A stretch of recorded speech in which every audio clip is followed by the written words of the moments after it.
And so to the Puritans, as they comment on the life of David, they said that the deeds of immorality are always preceded by repeated secret thoughts along the lines of the impurity.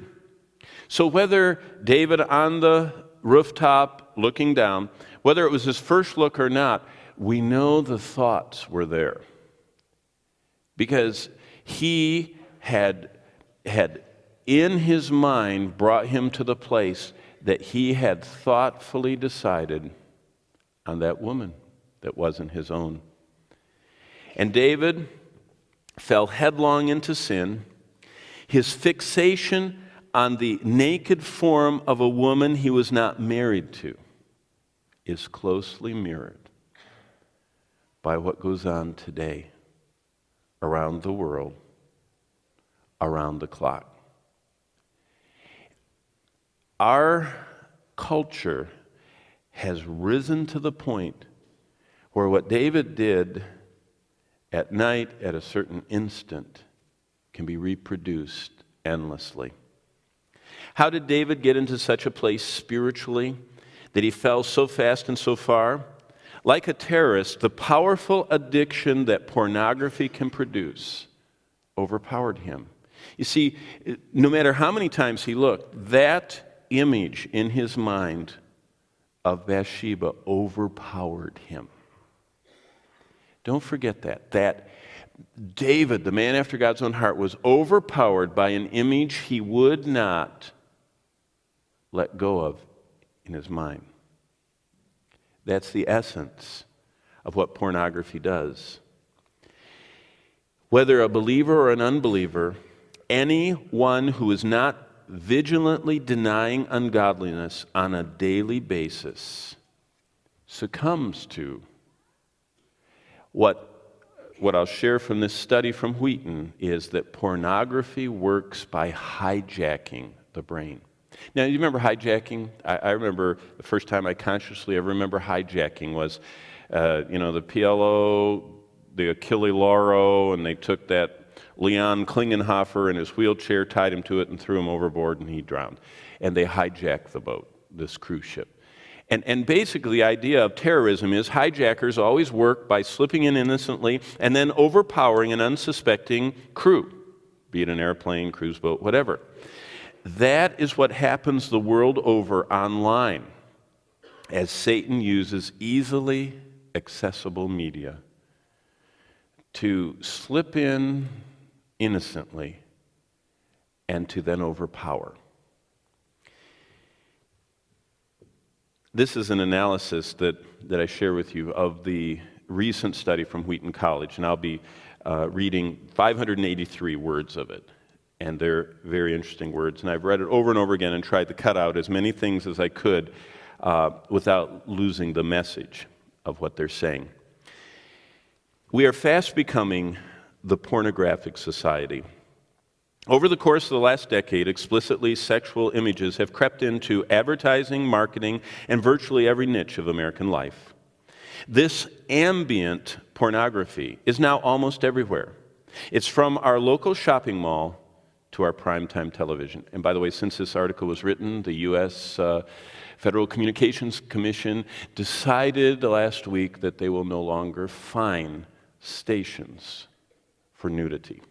It used to be you weren't supposed to do it, and if you did it, you fined. Now they said we're not going to fine anymore.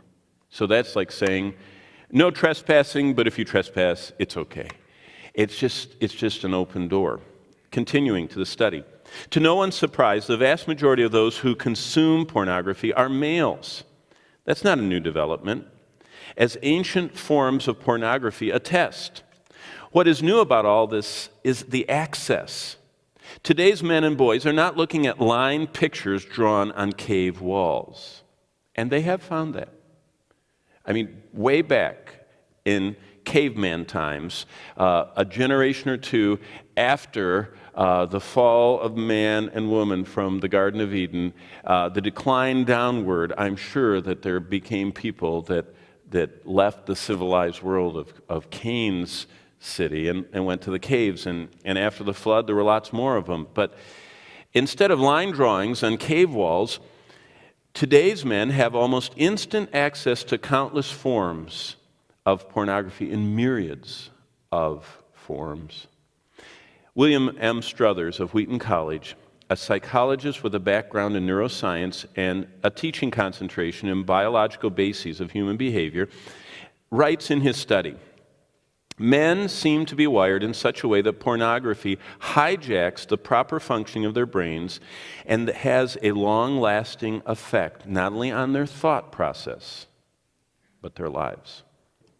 The simplest explanation for why men view pornography or solicit prostitutes is that they are driven to seek out intimacy. The urge for intimacy is a God-given essential to the male, but it is easily misdirected, as men are tempted to seek a shortcut to their pleasure via pornography. The problem is our culture has made that shortcut easily accessible. In a fallen world, pornography becomes as addictive as any poison. And this is his analysis. Viewing pornography is not an emotionally or a physiologically neutral experience. It is fundamentally different from looking at a black and white photo of the Lincoln Memorial or taking in a color map of the provinces of Canada. Men are reflexively drawn to the content of the pornographic material. As such, pornography has a wide-reaching effect to energize that man toward intimacy. It is not a neutral stimulus. It draws them in. Porn is a whispered promise. It promises more, better, and endless pleasures. Pornography is a polydrug. Boredom and curiosity lead many boys and many men into experiences that become more like a drug addiction than we are willing to admit. You know, people kind of have sympathy on a drug addict, and they smugly smirk when they hear of a Hollywood actor going into a clinic in Palm Desert for his addiction to immorality. But truly, what he's saying is, they are addicted as to drugs. Why men rather than women? As Struthers explains, the male and female brains are wired differently. Over time, a man's exposure to pornography takes him, or a boy, deeper along, and I like this, a one-way neurological superhighway where a man's mental life is over-sexualized and narrowed.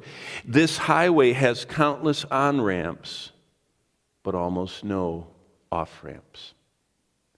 Amazing. Pornography is visually magnetic to the male brain. These experiences with pornography and pleasure cause their hormones to develop new patterns in the brain's wiring, and repeated experiences will formalize a rewiring of the mind.